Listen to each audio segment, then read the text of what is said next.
você, eu sou o Ricardo. E eu sou o Gabriel. E esse não é só mais um podcast sobre ciência. Não, não é? Não, não é. Então o que é?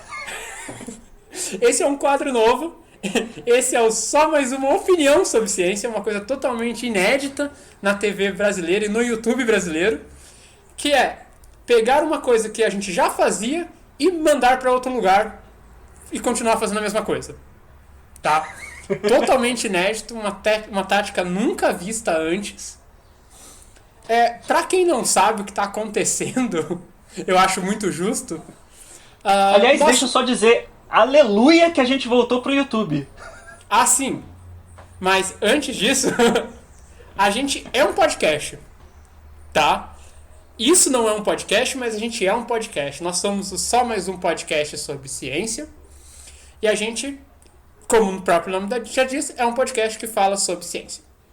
Lá no Só Mais Um Podcast sobre Ciência, a gente tinha um quadro chamado Notícias, que é onde a gente buscava notícias ali da semana e dava a nossa opinião sobre elas. Porém, isso não estava funcionando legal no podcast e a gente resolveu, se a gente tem um produto grande, por que vender um produto grande se a gente pode vender 2 produtos pequenos? Genial, certo? Então a gente trouxe o quadro de notícias aqui para o YouTube. Se você está acompanhando esse episódio, esse é o primeiro, só mais uma opinião sobre ciência. E a ideia é que seja o mais amador possível. Então, por favor, não espere nada da gente, tá? Exatamente. Deixa eu fazer um breve comentário aqui para uma breve opinião sobre isso.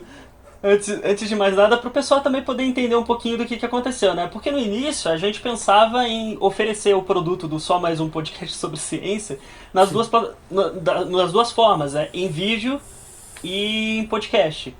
Só que o podcast leva um tempo para ser editado, o vídeo leva muito tempo. Tanto que se você rolar no canal, pode ser que eu já tenha conseguido subir mais algum episódio e tal, eu não sei ainda se vai subir pelo menos só as entrevistas, quem sabe, dos próximos episódios. Mas a gente tinha só 3 episódios e tinha parado, porque o tempo de edição era muito grande. Sim. Então a nossa proposta era, a gente já criou um canal, vamos movimentar ele, né? E aí, pra não cair na mesmice de tipo, mas aí o tempo de edição não dá, porque a gente tem as nossas próprias profissões, não tem como dedicar mais tempo do que a gente já dedica a isso. Então a ideia vai ser editar o mínimo possível, certo? Então vocês vão ver os mínimos de edição possível, provavelmente alguns cortes secos. A gente pede desculpa inicialmente por isso, mas é o que dá para entregar, e eu espero que mesmo assim isso não impeça vocês de aproveitarem. Até porque lives não tem edições, né? O pessoal aparentemente gostou bastante das lives durante essa época de pandemia. Maravilha. Gabriel, então antes da gente começar com o episódio de hoje, venda o nosso jabá, tanto do podcast quanto do canal do YouTube, por favor. Nossa, agora eu tenho que vender o jabá 2 vezes. Exato. Legal, então se você está nesse episódio e ainda não conhece todo o nosso material, nós somos um podcast, só mais um podcast sobre ciência. Com esse nome você pode procurar nas plataformas principais, provavelmente tem na sua plataforma preferida de podcast. A gente ancora o podcast no Anchor, ele distribui para várias plataformas como Podcast, Overcast, Google Podcast e por aí afora, né? Spotify. Oi? Spotify. Eu não falei Spotify? Não. Spotify, pessoal. Spotify, óbvio Spotify, né? É importante porque é muito popular, né? E nós temos uma página no Facebook onde a gente anuncia. Agora vai voltar a anunciar vídeos, né? Mas a gente anuncia os podcasts, as entrevistas.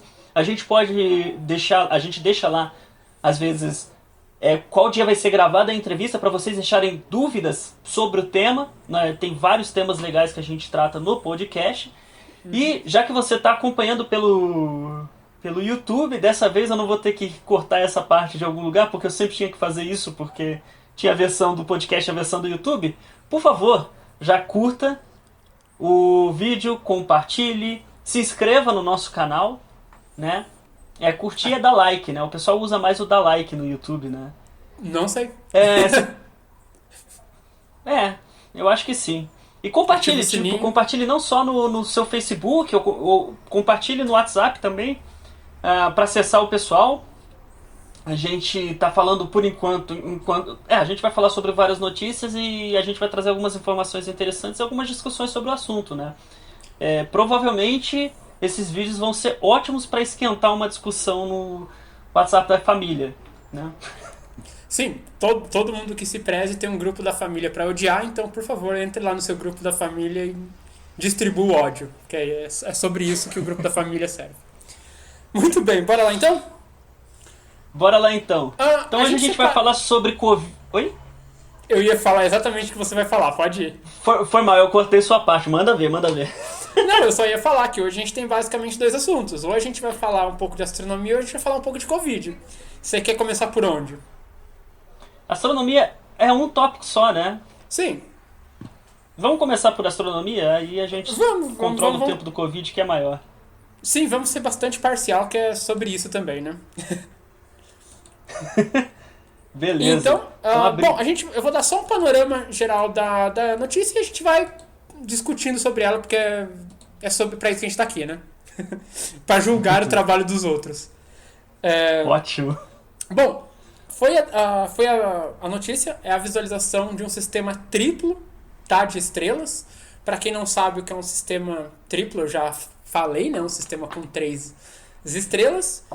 E o que tem de especial é que essas 3 estrelas, nessas 3 estrelas você tem um desalinhamento dos discos protoplanetários, tá? Então, calma. O que é um disco protoplanetário?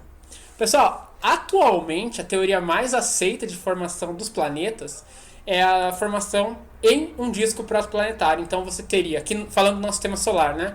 Você teria a estrela ali no centro e em volta dessa estrela você teria um disco de gás sólidos, tá? E os planetas se formaram nesse disco a partir do material que continha nele, tá legal? Essa é a teoria mais aceita por enquanto. Eu não vou ficar entrando em detalhe, porque cada planeta tem ali o seu próprio regime de formação, né? A Terra se formou de um jeito, Júpiter do outro, Marte tem os problemas dele, tem tudo isso. Mas a ideia de disco protoplanetário é esse, tá? No nosso caso, a gente tem uma estrela só, né? Só tem o Sol. Consequentemente, o nosso disco protoplanetário é bem alinhadinho. Os planetas se formaram nele, então as inclinações dos planetas costumam ser baixas, tá? Tem ali um ou outro probleminha? Tem, sempre tem. Mas, em geral, é baixo. O que acontece no sistema GW Orionis, lá na constelação de Órion, é que a gente tem um sistema com 3 estrelas. Então, já tem aí um problema, tá? Já é diferente do que a gente tem por aqui.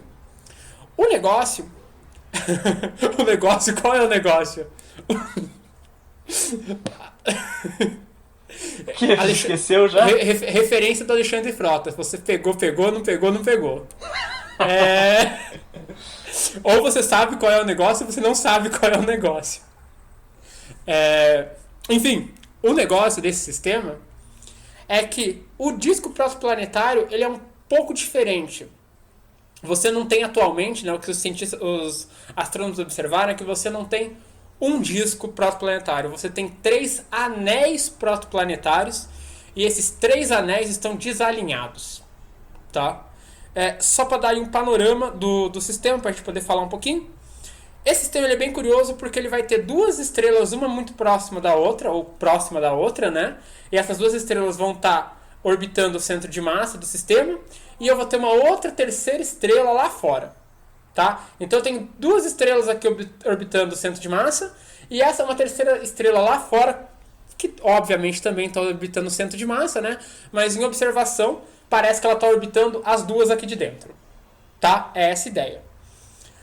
Sobre essas estrelas, as 2 de dentro, você tem uma estrela com 2,5 massas do Sol e uma outra estrela com 1,4 massas do Sol. E a terceira lá fora, ela tem 1,4 massas do Sol. Então ela é do tamanho de uma delas aqui, tá? Essas 2 estrelas aqui do meio, elas estão orbitando o centro de massa com um período de 242 dias. Então é menor, por exemplo, que o período orbital da Terra. Enquanto que a estrela lá de fora, ela tem um período orbital de 11 anos. Tá? Então ela está bem mais afastada. Por enquanto, essa é a cara do sistema, tá? E como é que funcionam esses 3 anéis? Então você vai ter um anel mais interno, tá? Que vai estar ali próximo a 46 unidades astronômicas. Você vai ter um anel intermediário, que vai estar a 185 unidades astronômicas. E um terceiro anel mais externo, a 340 unidades astronômicas. E esses 3 anéis eles estão desalinhados um com o outro. Tá? Então, ó, imagina que você tem ali as 2 estrelas, tá? Você vai ter 2 anéis desalinhados e mais para fora você vai ter um terceiro anel que está desalinhado com os outros 2. Eu acho que a melhor comparação é a com o giroscópio. Vocês têm ideia do que é um giroscópio? Sabe aqueles anéis mesmo do giroscópio? Aquelas 3 coisas desalinhadas? Eu respondo por eles? Tô falando com eles, né? Mas, sim, mas agora as suas perguntas retóricas estão dando um espaço muito grande de resposta. Foi mal. Mas, bom, você sabe o que é um giroscópio, né? Então, eu acho que o melhor jeito de você pensar esses 3 anéis são... é você pensar num sistema de um giroscópio.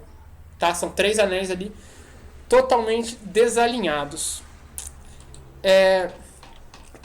Saíram 2 estudos tentando explicar um pouquinho o porquê desses 3 anéis desalinhados, tá? Só lembrando, nesses anéis você pode ter formação planetária, tá? É onde os planetas vão se formar. Esses anéis são de gás e de matéria sólida. Então, a primeira explicação ela foi dada pelo grupo liderado pelo Jean King Bi. Espero ter falado o nome do senhor de maneira correta. Espero que ele seja um senhor, ou não. Eu chamo ele de senhor, então por isso que eu espero que ele seja um senhor. Ele publicou na Astrophysical Journal Letters. Ele publicou em maio. E na ideia dele, você tinha um disco protoplanetário único, bonitinho, alinhadinho. E você teve a formação de um planeta entre o anel interno e o anel intermediário. E o que acontece? Para quem tá por fora, que não é da astronomia, né? Quando você tem a formação de um planeta gigante, por exemplo, Júpiter no nosso sistema, ele atinge uma massa tão alta que ele limpa toda a órbita dele. Tá? Então, é como se você tivesse lá o disco planetário normal, você teve a formação de um planeta, esse planeta separou 2 discos. E aí, o disco interno ou o externo, aí aliás, o interno, ficou livre para ele dar uma tiltada nele. Ele ficar desalinhado. Por que ele desalinhou? Por causa do movimento das estrelas ali de dentro, tá certo? As 2 estrelas ali dentro estavam se movendo. Então essa é uma teoria.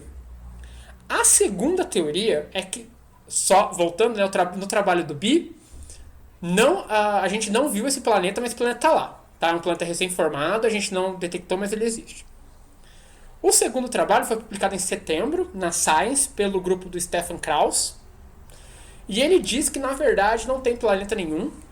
E foi só os torques gravitacionais vindo da interação das 3 estrelas que fez com que você tivesse um disco e esse disco quebrasse. Tá? Estava o disco normal, por causa da interação gravitacional muito forte, o disco quebrou. Tá? É basicamente isso, gente. Tá? Realmente essa a ideia. E aí você teve uma separação do anel interno e do anel intermediário. Nenhum dos 2 trabalhos fala do anel externo, lá do terceiro anel. Ninguém explica como aquilo está em outra configuração. Inclusive, né, o Stefan Krauss, sobre o terceiro anel, ele disse o seguinte: a gente não sabe o que está causando o anel externo. Tá? Tem isso, né? O grupo do Krauss, ele falou, a interação gravitacional das 2 estrelas internas é muito forte e o disco protoplanetário quebrou. Então você teria 2. Como é que tem o terceiro? Não sei.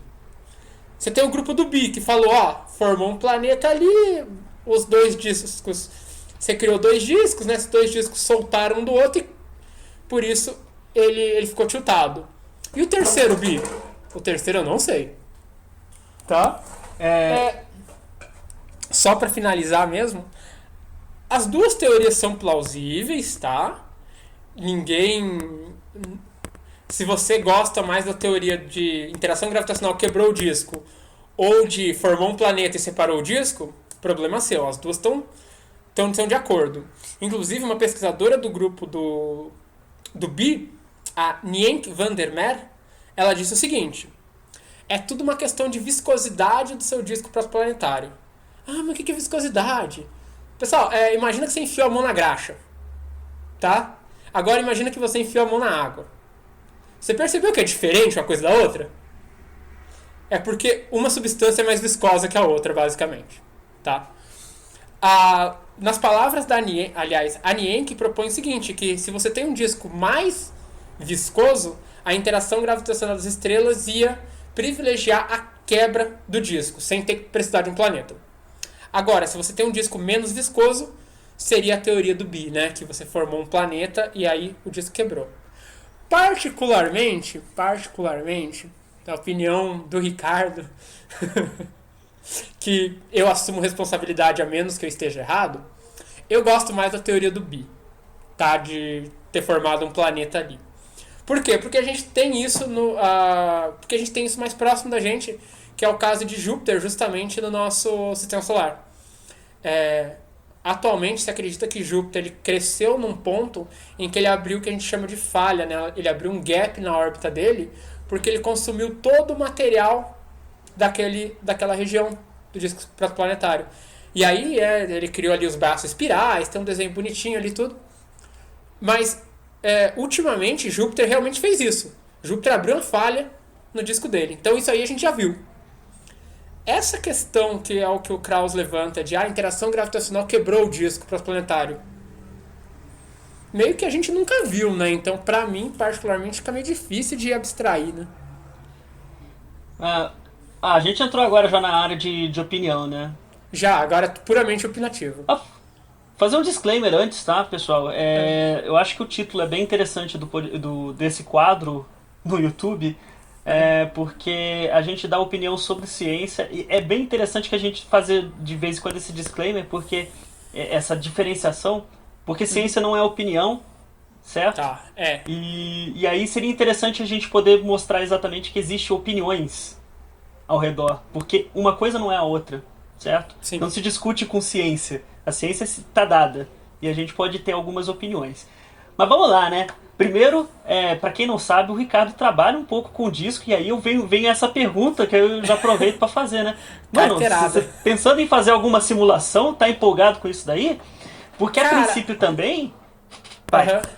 Tô e não tô, sabe? Porque simular um sistema triplo é um negócio chato, viu? Assim, simular um sistema duplo é difícil, tá? Se você simular um sistema binário já é chato. Porque, olha, na minha modesta opinião, vendo a notícia sobre o trabalho, não li nem o paper do Bi, nem o paper do Krauss, tá? Eu imagino que você vai ter que precisar de uma simulação que seja um misto de simulação de N-corpos e hidrodinâmica aí, tá? E agora eu tô começando a jogar jargões científicos em cima, tá? Simulação hidrodinâmica isso vai acontecer raramente aqui, por causa que é exatamente a sua área, né? Então, a astronomia... disso aqui eu não tenho... Não é só astronomia, esse caso em específico é exatamente sua área, né? É um pouco. Eu trabalhei um pouco com isso no mestrado, na verdade, no doutorado um pouco menos. Mas enfim... eu imagino que você tenha que fazer um misto de simulação hidrodinâmica e simulação de N-corpos, justamente porque você vai ter que contar duas coisas. Você vai ter que contar do gás do seu disco protoplanetário e do material sólido que tem nele. Então não pode ser só hidrodinâmica, não pode ser só o movimento do gás, tem que ser o movimento também das partículas. Claro, né, você pode fazer uma simulação envolvendo um segundo fluido, né, e aí esse fluido daria conta das partículas. Porém, você tem a interação gravitacional forte das estrelas. E são 2 estrelas e mais um. Enrolado de fazer esse negócio, viu? Não é fácil. Eu imagino, e agora eu imagino mesmo, que você precisaria de uma simulação tridimensional, porque você tem esses discos tiltados, né? Então, imagino que o tempo de computação para isso seja enorme. Ainda assim, eu não consigo gostar da teoria do Krauss. Assim... Eu entendo que é possível. Não, a interação gravitacional foi muito forte. E aí acabou que parte do disco foi quebrando, descolando do outro. Pode acontecer? Ah, eventualmente, né? Ele mostrou que pode. Ele fez uma simulação me mostrando que pode. Mas é que eu acho que é tão difícil fazer isso. Assim, não tô dizendo que não é possível. Pode ser que seja. Nossa, Não me sinto muito confortável, na verdade. e isso é só o início também, né, cara? Porque a princípio pode ter outras teorias. Na minha cabeça, quando eu já vim pensando, provavelmente não tem nada a ver, provavelmente a ideia mais estúpida nesse sentido, até porque eu não sou da área, mas também uma coisa que vem pensando é tipo assim, vai que de repente essas 3 estrelas elas migraram para essa situação dinamicamente os discos já estavam antes. Nossa. Não. Então, como eu falei, a minha ideia deve ser a mais estúpida possível, né? Não, aí você. Eu acredito que você tenha dado uma viajada. Aí eu tô viajando. Eu imagino que o que aconteceu foi justamente o contrário, tá? Que essas estrelas talvez no momento da formação delas estavam mais próximas, tá? Aí tem interação gravitacional, na hora que elas vão começar a liberar matéria para criar o disco protoplanetário. Aí você teve essas 2 estrelas ali numa configuração binária e a terceira acabou migrando. E aí sim, né, migrando ou saindo um pouco mais do seu sistema. Mas aí você já tem o disco se formando junto, tá? Eu acho que o que você imaginou é você ter o disco protoplanetário, aí você tem as 3 estrelas, aí uma foi migrando para fora, né? Não, na realidade Não? eu tava pensando ao contrário. Tipo, elas estão com o disco e esse é o resultado final depois de elas migrarem e os discos terem colididos entre eles. Uma coisa meio assim. Tá. Não, tá, agora eu entendi. Então aqui você tá pensando na fusão de sistemas solares, né? Isso. É porque, tipo assim, na minha assim, em geral, quando eu imagino sempre a forma mais simples. Assim, de novo, essa não é a minha área, aí eu tô fazendo uma pergunta pra você. Vamos ver se você responde. Esses discos protoplanetários, normalmente eles têm uma relação direta com a própria formação da estrela, né? Sim. Tipo, o spin da estrela, o movimento rotacional da estrela vai ser junto com esse disco, basicamente, não vai? Então por isso assim, na minha cabeça eu meio que já pensava uma coisa mais tipo sistemas colidindo e depois. Porque. Eu acho seja nesse sentido que eu falei, seja no sentido que eles propõem, o sentido que eles propõem, aí vem a outra dúvida pra responder isso, né? Tipo, como é que depois entrou nesse sistema essas estrelas, né? Tá, talvez a sua teoria não seja a mais maluca do mundo pra responder a terceira estrela, tá? A mais afastada. Mas as duas do meio, não. As duas do meio... Essa sua ideia seria, parece um chute muito... É o Otero tentando fazer gol de tiro de meta, sabe? No Corinthians. É isso. Pode acontecer? Pá, eventualmente, né? Mas eu acho que não. Bom, não vamos... A gente convida aí quem por acaso é da área, fala mais sobre isso. Deixa aí nos comentários se você tem uma teoria, se você discorda, concorda com a nossa opinião. Tá, a gente lê ali com o maior prazer e é o que a gente diz, é o que o Gabriel falou, né? Apesar de ser astronomia, apesar de estar um pouco relacionado com a minha área, eu não sou o expert no assunto, tá? Então, se você lê os artigos ali, entendeu ou tem uma outra interpretação, manda aí, tá? Sem problema nenhum. O negócio é o seguinte, eu não entendi, né? E aí, de novo, eu não li o artigo do Bi, por que ele explica o desalinhamento dos 2 primeiros anéis por um planeta e não explica o terceiro por um planeta também. Entendeu? E ele só diz, não sei. Então, poderia... deixa eu falar. Pra mim poderia ser... Assim, você vai pela mesma explicação, né? Esse movimento que eu fiz aqui foi por causa de um mosquitinho. Eu fiz tipo, deixa pra lá. Saber.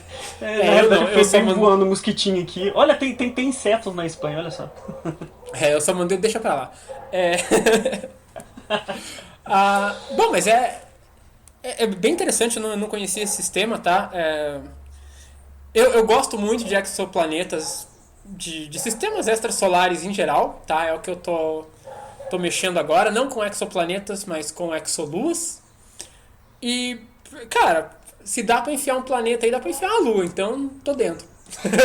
Opa! Tô dentro. Né? Você tá querendo enfiar uma lua num planeta que os dois trabalhos discordam e que o planeta sequer foi detectado ainda, não é? Mas... Não, é aquela. Você tá certo, se dá pra enfiar um planeta, mesmo que... Dá pra enfiar uma lua. O nosso sistema solar mostra isso, cara. Se dá pra enfiar um planeta, dá pra enfiar uma lua. Lembrando... Opa, beleza. Desculpa. Eu te interrompi, o que você falou? Só pegar o nosso sistema solar como exemplo. Dá pra enfiar um planeta, dá pra enfiar uma lua. Exceto se estiver muito próximo da estrela, porque aí pode dar um probleminha. Exato. Mano, só lembrando, pessoal, também, tipo, além de você poder comentar, a gente vai deixar os artigos. Provavelmente a gente deixa os dois artigos também, né? Aí nos comentários. Eu acho que o legal é deixar a notícia, tá? Que é da Science News.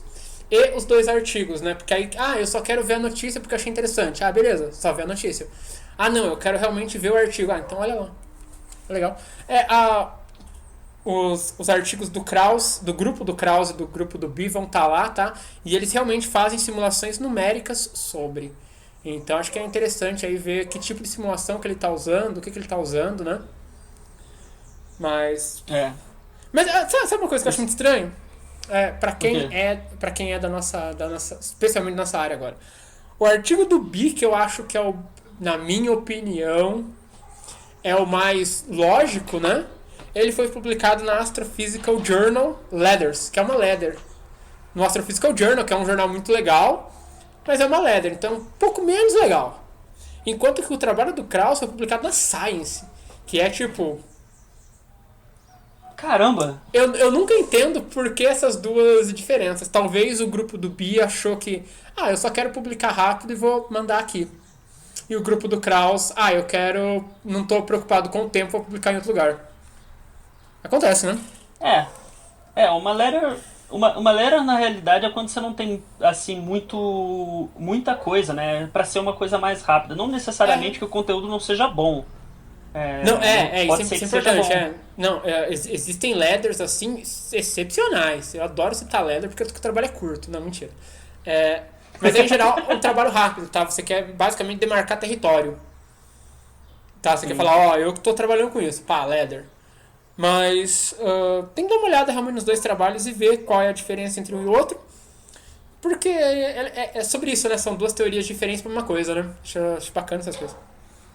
Deixa eu plantar a sementinha do mal aqui. Será que o outro artigo não sai na Nature exatamente porque a Nature normalmente tem que ter um apelo mais midiático?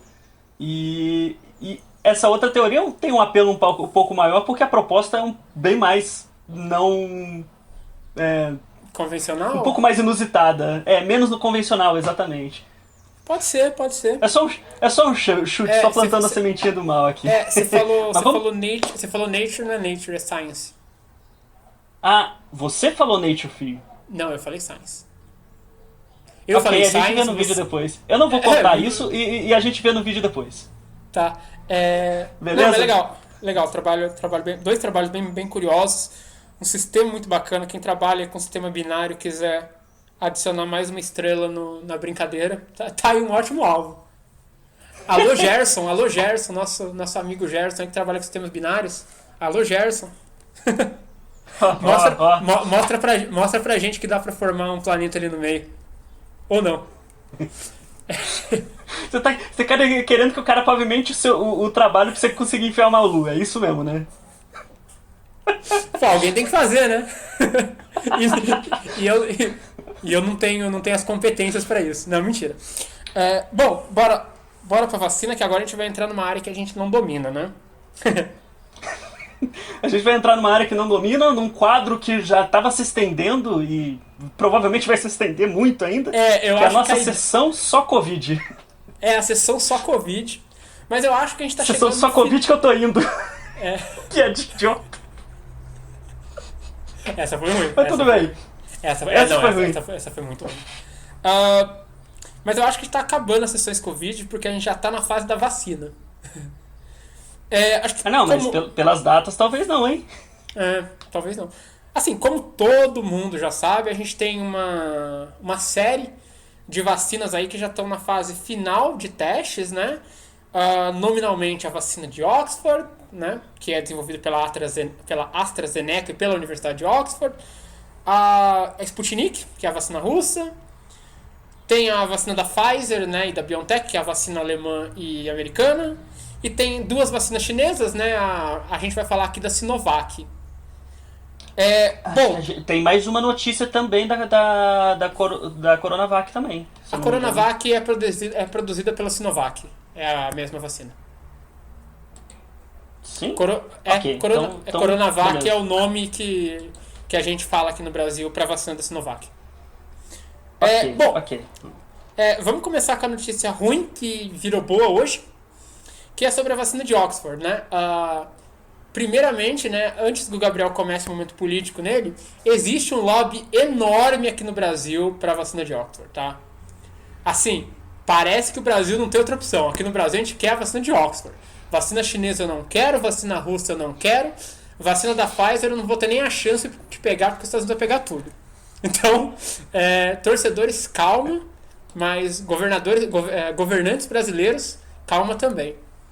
Isso porque a vacina de Oxford, né, ela foi a que deu mais mídia, porque ela foi a que despontou como a mais avançada. Só que ela teve os experimentos interrompidos no dia 4/9 pela empresa que fazia os testes, que é a AstraZeneca. E ela diz, isso palavras da empresa, que foi uma pausa rotineira na produção das vacinas, que aconteceu porque um paciente adoeceu sem explicações. Tá?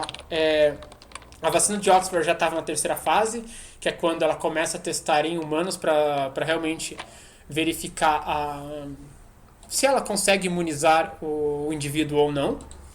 Estavam participando desse experimento mais de 30 mil pessoas nos Estados Unidos, Reino Unido, África do Sul e no Brasil.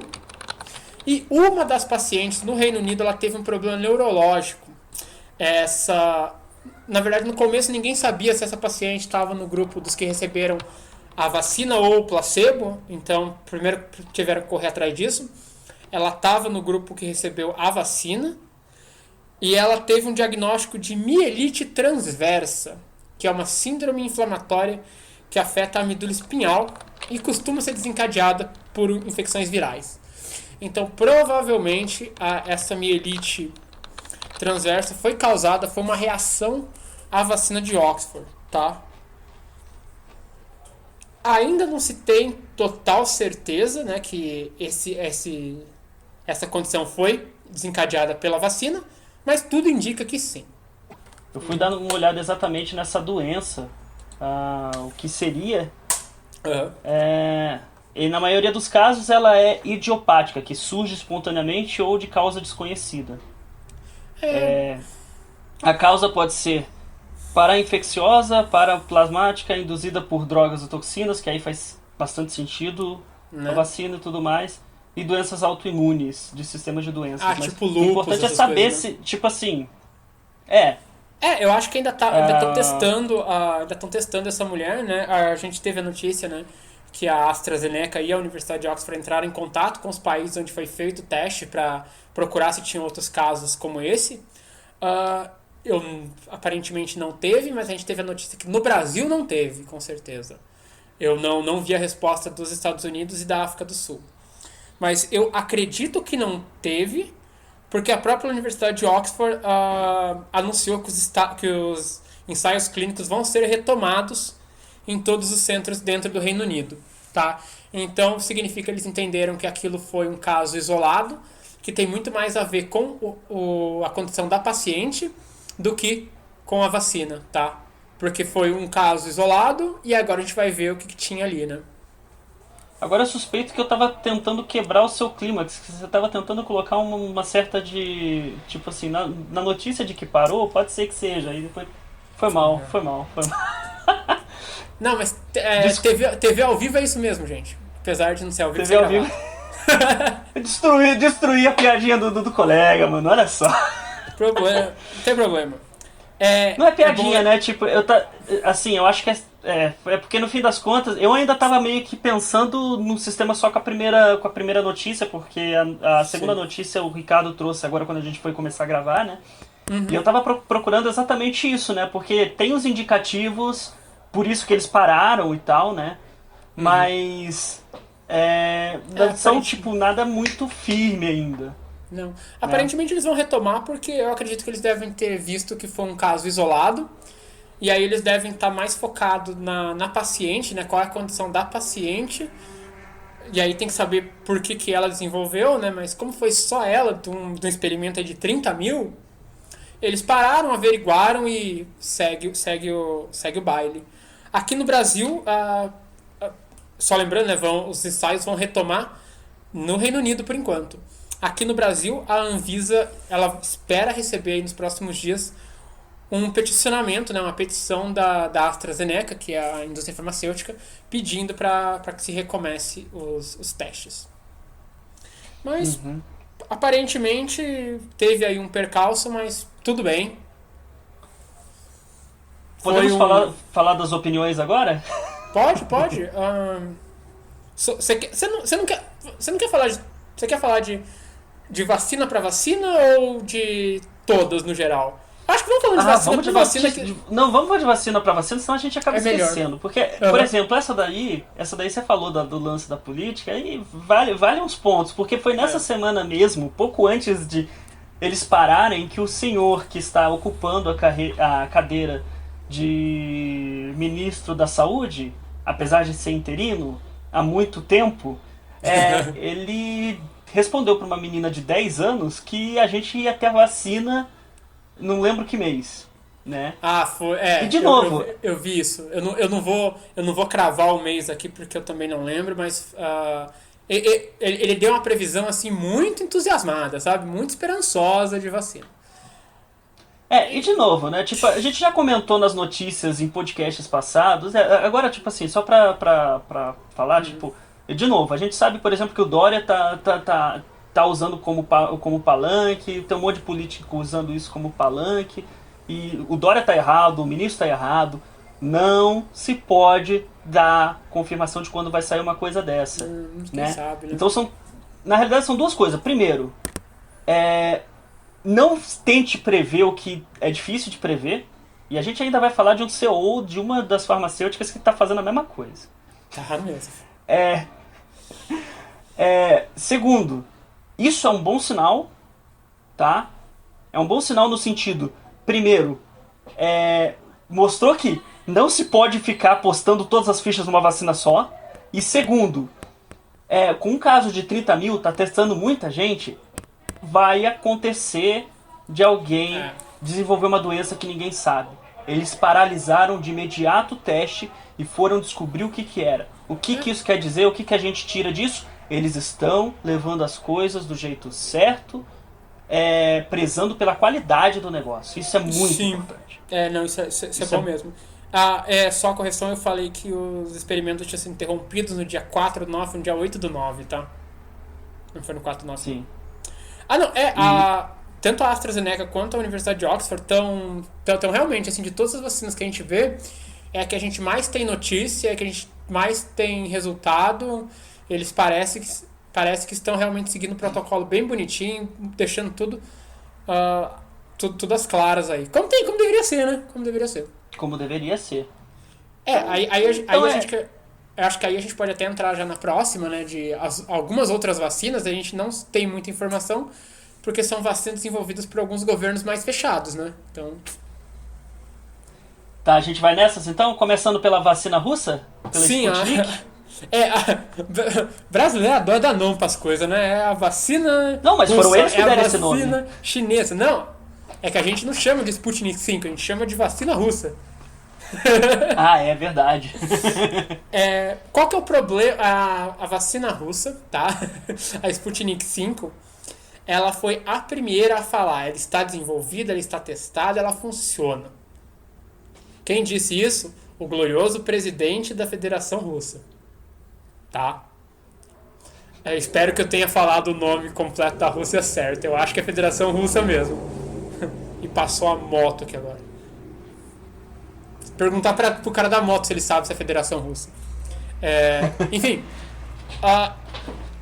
E aí pegou todo mundo de surpresa, todo mundo ficou bem com o pé atrás, porque muita gente nem tinha noção que essa vacina existia, ela não estava sendo noticiada, não tinha resultado científico nenhum, e a gente, inclusive, no podcast falou, não tem resultado, não importa quem fez, sabe? A hora que tiver o resultado a gente conversa. E um novo estudo foi publicado sobre a vacina Sputnik V no The Lancet, né, que é um jornal, que é uma revista importante dessa área, envolvendo teste com 76 pessoas ao longo de 42 dias nos 2 primeiros estágios de desenvolvimento. Então não é lá naquele último estágio não, tá? E resultados positivos, então são os primeiros dados que a gente está recebendo aí da vacina Sputnik V. Os autores do estudo são do Centro Nacional de Investigação de Epidemiologia e Microbiologia, o Gamaleya, lá da Rússia.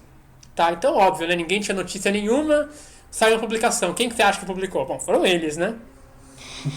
Segundo eles, na segunda publicação, não houve resultados adversos e o composto conseguiu provocar uma resposta imunológica do sistema. Não é Covid, eu só afoguei com água. Com o aumento das células T, que as células T estão ficando um pouco mais populares agora. Qualquer dia a gente podia falar sobre isso, não hoje. É que não é da nossa área, né? Então é meio... eu não sei o suficiente de células T, né?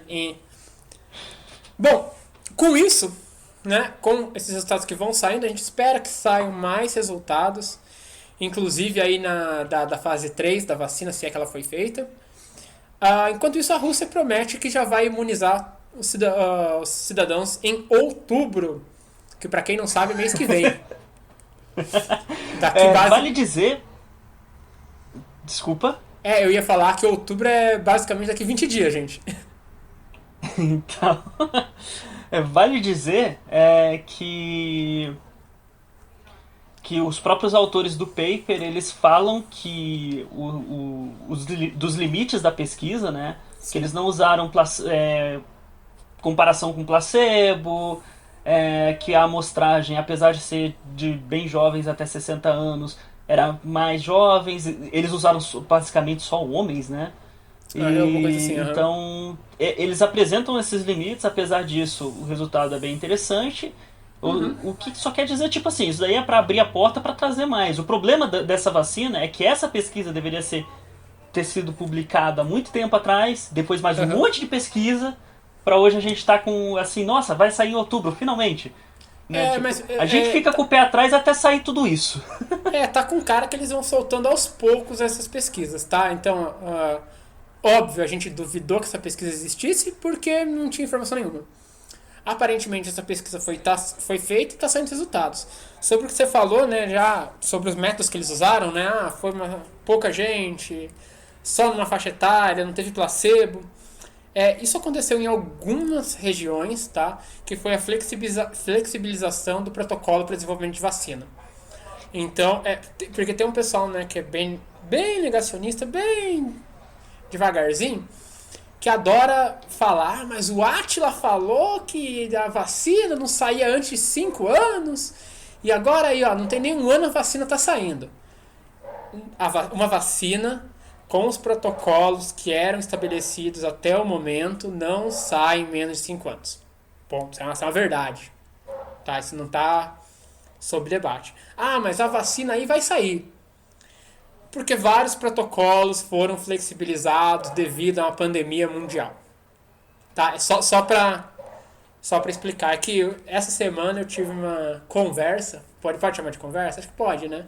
Numa rede social bastante famosa que começa com F e termina com Facebook, com uma pessoa que estava justamente criticando quem elogiava o trabalho do Átila. Não que eu queira defender o Átila, não tem que defender... Rapaz aí eu quero defender o cara. É um rapaz adulto, barbado, que não precisa de defesa, né? Mas atacando ele, que ele fez previsão errada disso, daquilo, e que ele falou que ia ter 1 milhão de mortos aqui no Brasil, só tem 100 mil, que a vacina não saía em 5 anos e saiu em menos de 1. É tudo distorção. É tudo distorção. É tudo distorção. Ele mesmo já fez um vídeo, um dos últimos vídeos que eu assisti, não é um dos últimos vídeos dele. Ele fala, por exemplo, sobre essa estimativa. Você vai e assiste a porcaria do vídeo, ele diz: na pior situação, onde não se tivesse feito nada, ele tem uma projeção de 1 milhão, acho que chega a 2 milhões, alguma coisa assim, na pior situação se não tivesse feito nada. A projeção... Não, vamos lá. A projeção da melhor situação era 40 mil, certo? Sim. E a projeção... Assim, os 100 mil tá dentro do range, mostrando exatamente o que a gente fez. Teve uma boa atitude, principalmente dos governos municipais e estaduais, mas não foi o certo, não foi o completo, não foi o... Entendeu? E muita coisa que não se dá. Oi, não, foi só pra tirar isso do peito, né?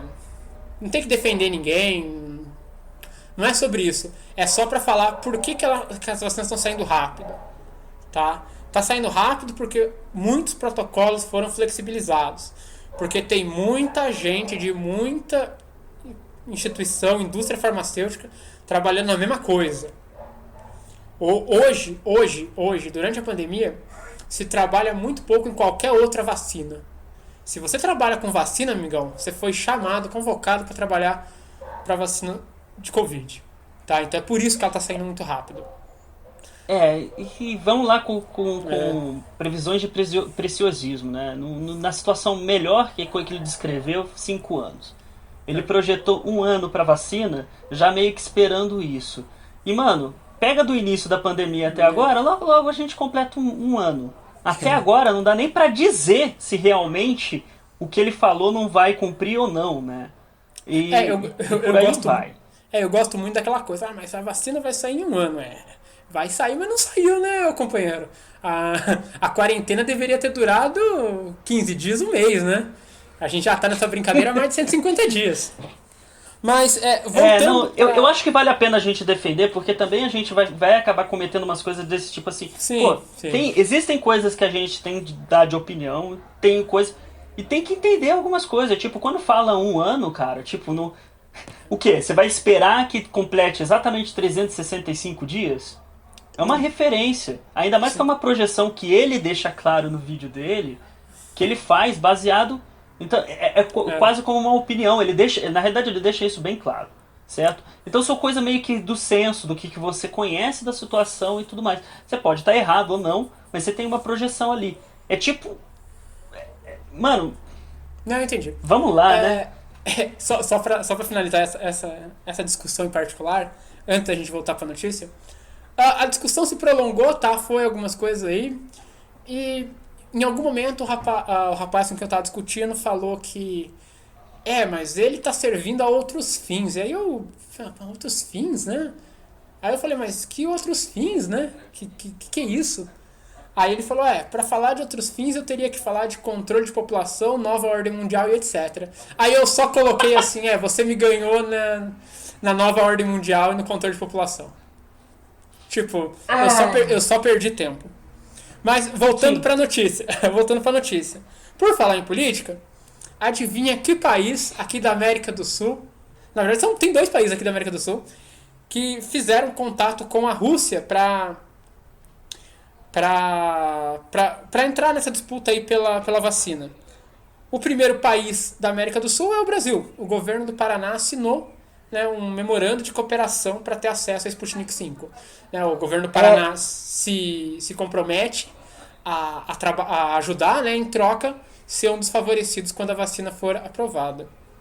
Só um adendo rapidinho, eu ouvi ontem na rádio, isso é uma notícia que eu ouvi da rádio, então tem que confirmar qualquer coisa. Talvez eu coloque aí o link também da notícia, que o governo da Bahia, o governador Rui Costa Pimenta, se eu não me engano, ele também mostrou interesse nessa vacina. Então, deixar o adendo aqui já para lembrar. O Rui Costa Pimenta. O Rui Costa Pimenta era um candidato à presidência que tinha todo ano, que não ganhava muito voto. Eu acho que ele é do PSTU. Todo respeito ao Rui Costa Pimenta, que eu não lembro. Eu acho que é só Rui Costa. Mas eu acho que é o governo... Oi? Eu acho que o nome do governador da Bahia é só Rui Costa.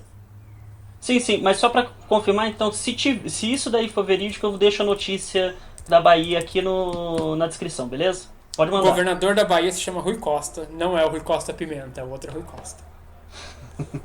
Ele é um governador do PT. O Rui Costa Pimenta. Pimenta. Ele é... Mano, A gente não vai ter corte. Não... Ele é do PCO, ele não é do PSTU também. Mas beleza. Um país... Tem problema de tempo? Porque já tá com 49 minutos. Isso daqui vai ficar grande pra caramba. Só vai. Beleza. Um país foi o Brasil. O outro país, adivinha quem foi? Foi a Venezuela. Venezuela de Nicolás Maduro garantiu no domingo, dia 6 de setembro, que o governo assinou, e aqui, aspas, documentos de confidencialidade com o governo russo para iniciar os testes em pacientes venezuelanos. Documentos de confidencialidade. Gente, pode ter, pode não ter, sabe? Eu acho que já, para quem acompanha o podcast, sabe do posicionamento político meu e do Gabriel, mas a gente não defende em momento nenhum o que acontece na Venezuela. A Venezuela está sob uma ditadura, na minha opinião. Tá, o que acontece lá é bem escondido, bem de qualquer jeito. Então eu não sei se dá pra dizer que isso é uma opinião, né? Tipo, negar isso é meio... Não é opinião lá opinião, né? Mas como tem gente que discorda, é melhor falar que é opinião, né? Então, o governo da Venezuela tem também uma vacina cubana, que a gente tem pouquíssima informação, assim, quase nenhuma informação, então a gente não vai nem comentar, mas o governo da Venezuela afirma que assinou alguns papéis que ninguém sabe para testar a vacina russa e a cubana, né? Inclusive, a Venezuela já falou que o governo venezuelano já afirmou que tem 500 pessoas aí que já se ofereceram para tomar. Só vamos. Mas 500 pessoas é pouca gente. Nem tanto, porque na Venezuela, né, os números que a gente tem, tá? Então não quero dizer que são os números verdadeiros, são os números que a gente tem. É que o Covid chegou na Venezuela em março e que dos 30 milhões de habitantes, apenas 53 mil casos foram registrados e apenas 428 óbitos. Difícil de acreditar, né? Difícil de acreditar. Então... A da pessoa que mora comigo pegou. Eu já tenho, assim, eu tenho conhecido lá que... Conhecido, então. Não que é meu conhecido, mas... Entendeu? Você sabe que existe, né? Então... Sei lá. E no Brasil eu acho que eu ainda não conheço ninguém que pegou. Conheço uma pessoa. Não, no Brasil eu conheço algumas pessoas que pegaram, mas o assunto era a questão da Venezuela, né? Governo da Venezuela, torcedores, calma, tá? Não dá pra ter certeza que tem algum papel dizendo que eles têm uma colaboração com a Rússia. Não existe informação comprovada que só tem esse número de óbitos que eles afirmaram. Venezuela é complicado. Acho que a única coisa positiva que dá pra tirar daí, tipo, ou supor que talvez saia daí, sei lá, seria Cuba ter um lugar pra poder testar, talvez, porque Cuba é uma ilha pequenininha, talvez tenha um potencial também pra desenvolver, mas ela precisa de um lugar pra testar também. O problema da vacina de Cuba coisa que a Rússia não precisa. O problema da vacina de Cuba é que a gente não sabe nada sobre ela. Pelo mesmo motivo que a gente sabia muito pouco da vacina da Rússia, pelo mesmo motivo que a gente sabe quase nada do que tá rolando na Venezuela. Não sei, a Rússia sempre... A Cuba sempre parece... Tipo, ela ainda tem a parte dos embargos, sei lá como é que tá a situação, sempre parece mais complicado sair qualquer coisa de lá. Não exatamente por falta de esforço deles ou não, né? Aliás, pra quem critica a Venezuela e elegeu um presidente que ia deixar o Brasil o mais longe possível da Venezuela, como é que vocês estão substituindo arroz, feijão e óleo na sua alimentação? Tá? Segue. Segue. Vamos voltar para as notícias? A gente vai, já que a gente falou da vacina da Rússia, né, e aqui no Brasil existe uma resistência muito grande com relação a tomar a vacina da Rússia, exatamente pelas pessoas que são simpatizantes do atual governo. Outra vacina que os brasileiros não gostam muito é da vacina chinesa, a vacina desenvolvida pela Sinovac, que também talvez até do lado da vacina russa e da Pfizer, né, a gente vai falar daqui a pouco da Pfizer, são as mais adiantadas aí no processo. A vacina da Sinovac, ela tem parceria com o Brasil também, particularmente com o governo de São Paulo, né, o Instituto Butantan ajuda no desenvolvimento, ela fez alguns testes aqui em São Paulo, tá? E a notícia é que a vacina da Sinovac, a Coronavac, ela foi aprovada para uso emergencial na China em profissionais de saúde. Então eles já estão com medo na China de uma segunda onda de contaminação que comece pelos profissionais de saúde. Então eles já aprovaram. Mas a vacina está pronta? Não, eles aprovaram em caráter emergencial, tá? Se começar a espalhar de novo, eles já têm ali uma legislação que permite. Essa vacina tem um monte de problema aqui no Brasil. Por que será, né? Primeiro porque ela é chinesa. Segundo porque tem muito brasileiro que acredita que o Covid é um vírus chinês criado em laboratório para a China dominar o mercado mundial. Talvez porque essa vacina esteja sendo usada de palanque político pelo governador de São Paulo, que atualmente não é mais amigo do presidente.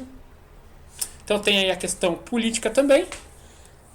Voltando para a China, cerca de 3 mil pessoas na China já receberam essa vacina de forma voluntária, tá? A partir dessa liberação de emergência. E a gente vai acompanhando o que vai desenrolando daí, tá? É uma vacina que já está avançada, tá? Já está para frentona, já está ali na boca para ser liberada, aparentemente, né? A Sinovac não deu uma data para a vacina, porém, o governador de São Paulo, né, o nosso queridíssimo João Dória, ele afirmou que se os testes forem bem sucedidos, a vacina já poderia começar a ser produzida no Brasil a partir de novembro, daqui uns 2 meses e meio. Também está chutando bem esperançoso aí. Talvez não lá né? Talvez não esteja batendo tiro de meta, mas talvez esteja chutando ali do meio do campo. Nesse caso, né, se o João Dória realmente tiver certo, que a gente espera do fundo do coração que esteja, tá? A gente faz piada, mas tomara que chegue o mais rápido possível, né? Se ele estiver certo, a segunda dose da vacina vai ser concluída até fevereiro do ano que vem, que são aí as duas doses que a Sinovac prevê para a imunização ter bastante resultado, né? Então tá aí, mais uma vacina aí que a gente espera que chegue rápido, mas que tem muita gente aí que não gosta. Inclusive o nosso gloriosíssimo presidente falou, né? Quem vacina, ninguém é obrigado a tomar vacina. Toma vacina quem quer, né? O que não necessariamente é verdade. Faça o que você quiser dessa declaração, tá? Entenda como você quiser. Pessoal, mas não, a gente tá brincando aqui só pra deixar claro. Não é verdade, tá? Não é verdade. Existem... pra não entrar em partes jurídicas complicadas, sim, digamos que vale a lei que a professorinha sempre dizia, lá nos seus primórdios, nos anos. A sua liberdade acaba quando começa a liberdade do amiguinho, do coleguinha, certo? Então, vacinação não é parte da sua liberdade, tomar ou não. Por quê? Porque a sua vacinação não é importante só para você, é importante principalmente para o resto da sociedade. Sim, Processos de vacinação são processos de imunização conjunta, certo? Então é um esforço comum, comunitário. Isso não é direito individual, isso é obrigação como cidadão. Mas tá difícil explicar isso pro nosso glorioso brasileiro médio, porque a gente tem sarampo no Brasil, a gente tem os menores índices de vacinação infantil dos últimos muitos anos. Esse negacionismo aí, o pessoal anti-vacina que acha que vacina causa autismo, que acha que a gente vai ser vacinado e vai ser implantado um chip russo, um chip chinês. Não. Olha. E outra, né, gente? Assim, Você tá preocupado com o cara implantar um chip no seu corpo? Ô, companheiro, você sabe que todo mundo tem acesso ao seu celular que você anda pra cima e pra baixo, né? Tá? Beleza. Valeu, falou. Sim. E pessoal, assim, eu sou muito contra coisas sensacionalistas, coisas assim muito dramáticas serem usadas para impactar quando acontece. Mas teve uma propaganda que começou, agora já acabou, né? Já parou do Ministério da Saúde. Começou, acho que no governo Temer tinha um negócio assim, por causa dessa diminuição de vacina. Eles encontraram algumas pessoas que eram ainda da época que não se vacinava que tiveram paralisia infantil. Pessoal, olha, você quer realmente colocar na balança paralisia infantil e autismo? Assim, não causa. Mas mesmo que você colocasse na balança... Meu Deus do céu, gente. Olha... Gente, não, só não, né? Então, a outra vacina que está adiantada é a vacina da Pfizer-BioNTech, que é a vacina americana e alemã, dessa colaboração das duas. Então, a gente teve a vacina de Oxford, que é a esperança do brasileiro, as duas vacinas, a russa e a chinesa, que a gente não quer, por ideologia. E agora a gente tem... Eles, que o brasileiro médio não quer, não fale pela gente, porque... Eu tô aí. E agora a gente tem a vacina que a gente não vai ter acesso, porque, bom, tem que vacinar os americanos primeiro, né, gente? Pô. Né? Prioridades. Foi na quinta-feira, né, que a farmacêutica Pfizer, né, que é a principal indústria que está produzindo aí, ela anunciou que os resultados da última fase da vacina, na terceira fase, ela deve sair já no começo de outubro. Tá? Então são os resultados aí que a gente vai ver se vai ser favorável ou não. Essa última fase contou com 23 mil voluntários, então menos do que a vacina de Oxford. Os voluntários aí com idades entre 18 e 85 anos, né? Desses 23 mil, 1.000 deles foram testados no Brasil, com voluntários em São Paulo e na Bahia. Eu acho que você confundiu a questão da Bahia lá atrás, viu? Não confundi, eu acabei de conferir aqui no negócio. Tá. Sim, a Bahia tem um negócio com a Sputnik. Tá? Não, legal, ótimo. É melhor assim, né? Saiu uma notícia de que os Estados Unidos tinha comprado toda a produção da Pfizer, né? Essa notícia não procede, é óbvio. A Pfizer, inclusive, né, apesar de dizer que está disposta a vender lá os 2 bilhões de dólares de vacina para os Estados Unidos, ela já afirmou que ela vai colaborar de perto com os órgãos de saúde ao redor do mundo, tá? Então não deve faltar vacina para ninguém. Essa vacina da Pfizer é outra também que está carregada de coisa política. Existe uma pressão do governo norte-americano para que essa vacina saia o mais rápido possível, que tem pouquíssimo a ver com o bem-estar da população. Para quem não sabe, a gente está em setembro e as eleições americanas são em novembro, no começo de novembro, dia 3 de novembro, se não me engano. E o atual presidente, ele meio que não está na frente nas pesquisas, né? Mas a pesquisa não vale nada, Às vezes vale, né? Mas enfim, o governo americano não está, né? O atual governo americano não está à frente das pesquisas. E com certeza, se ele consegue entregar a vacina durante o mandato dele, a candidatura dele vai dar um boost enorme, tá? Então existe uma pressão do governo para que a Pfizer aperte o passo aí e produza o mais rápido possível. Palanque político, Sim. Né? Palanque político. Estamos falando exatamente de uma tentativa de manipulação da eleição americana a partir de uma vacina. Né? Então, isso não tem como estar mais errado. Pelo menos a manipulação vai vir de um meio diferente, né? Porque a eleição americana, a última eleição americana também já teve manipulação. Ou dizem teve manipulação, né? Dizem. Eu não tô afirmando nada aqui, não. Dizem que tem. Quem sou eu para afirmar se mesmo o Senado americano liberou o Trump depois daquelas ligações? Então, bom, bola pra frente? Bola pra frente, né? Vamos ver aí qual dessas vacinas chega primeiro. Aqui chegar, tiver comprovação científica, eu particularmente tomo. Não tem nenhum problema dela ser chinesa, russa, americana, cubana, do Brunei, tanto faz. Chegou, a gente tem comprovação científica, a gente toma. Se for pra torcer, digamos assim, se for pra pensar em torcer, vamos torcer conscientemente, né? Eu torceria pra de Oxford e a Sinovac, porque uma tá em trabalho junto com a Fiocruz e a outra tá em trabalho junto com o Butantan. E nos dois casos, se eu não tiver equivocado, que eu acho que é por aí mesmo, nos dois casos a produção vai sair exatamente desses lugares. Se ela for aprovada, esses lugares vão começar a produzir quase que instantâneo. Então provavelmente essas duas são as chances mais rápidas que nós temos. Inclusive, né, o Butantan já deve anunciar aí a construção de uma nova fábrica, né, no caso da vacina chinesa, da Sinovac, ter bons resultados. O Butantan quer construir uma nova fábrica já para aumentar essa produção, né? Nossa, seria interessante se de repente o governo do estado começasse a investir um pouco, porque até pouco tempo atrás o Butantan estava precisando de dinheiro, que não estava tendo repasse. Né? Agora o Butantan precisa de dinheiro e de soro pra picada de naja. Então. A gente falou o que chegar primeiro. Assim, sempre tem notícia.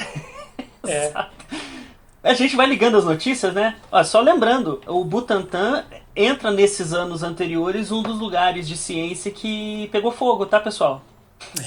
Pegou fogo no Butantan há pouco tempo atrás.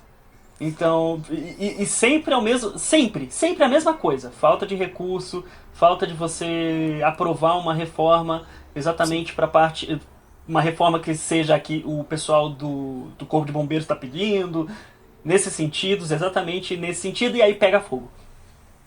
Certo? Então, o que a gente faz para o pessoal parar de cuspir no prato que come na hora de necessidade? Eu não sei.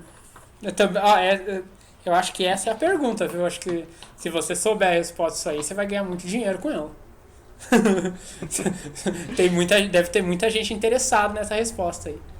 Mas por hoje era isso, né? A gente teve essas duas notícias sobre as vacinas e sobre aquele sistema triplo.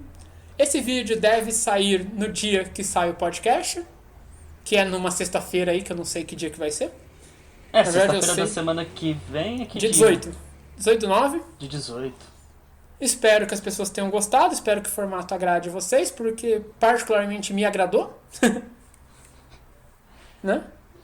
E a gente... Fale. Não, eu já ia mandar e a gente se vê na próxima. Eu já tô louco pra ir embora. Calma, tem mais uma coisa só pra falar, pessoal. Se você tá aqui no vídeo e não foi trazido aqui pelo podcast, por favor, confere lá o podcast nosso. Só lembrando, todas as nossas redes é tudo só mais um podcast sobre ciência. Você vai encontrar. Então, se você tá aqui e ainda não ouviu o nosso podcast, aproveita que tem podcast hoje mesmo fresquinho.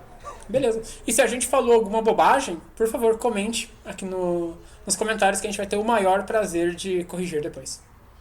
Exatamente. A gente vai trazer junto pra cá um quadro que a gente tinha começado que até agora não sei por que não apareceu de novo, que são as das correções.